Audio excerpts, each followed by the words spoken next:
नमस्कार, आचरण के साथ मैं हूं अक्षता। पश्चिम बंगाल में चुनावी माहौल के बीच राजनीतिक बयानबाजी तेज हो गई है।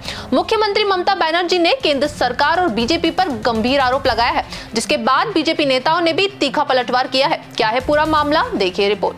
पुडुचेरी में सोमवार को केंद्रीय गृह मंत्री अमित शाह ने मंदादीपेट विधानसभा क्षेत्र में एक रैली को संबोधित किया।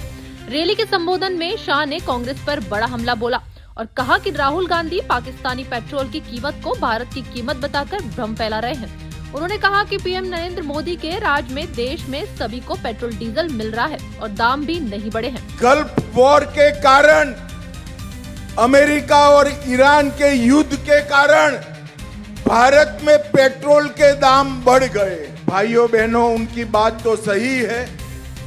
पेट्रोल के दाम बढ़कर 458 रुपीज हो गए हैं और डीजल के दाम बढ़कर 520 रुपीज हो गए हैं।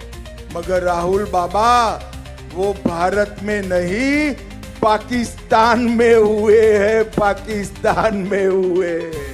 गृह मंत्री अमित शाह ने कहा कि एक तरफ हम एकजुट होकर चुनाव लड़ रहे हैं और दूसरी तरफ ईडी गठबंधन के सहयोगी सरकार बनने से पहले ही आपस में लड़ रहे हैं। सीपीआई और सीपीआईएम पहले ही इंडी गठबंधन से अलग हो चुके हैं। साथ ही साथ शाह ने बीजेपी को भारी मतों से जिताने की अपील भी की।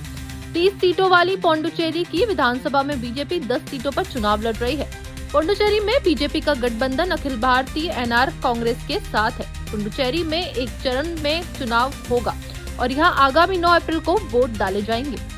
एक और हम एकजुट होकर चुनाव लड़ रहे हैं और दूसरी ओर इंडी अलायंस वाले अभी से सरकार तो बनी नहीं है, अभी से सत्ता के लिए लड़ने का काम कर रहे हैं। फिलहाल इस बयान को लेकर बंगाल की सियासत में घमासान मचा हुआ है और दोनों पक्षों के बीच आरोप प्रत्यारोप का दौर जारी है। इस खबर में फिलहाल इतना ही। ऐसी अपडेट्स के लिए जुड़े रहिए आचरण न्यूज के साथ। नमस्कार। देश दुनिया की सभी खबरें देखने के लिए जुड़े रहिए आचरण न्यूज से। आचरण न्यूज, हर कदम आपके साथ।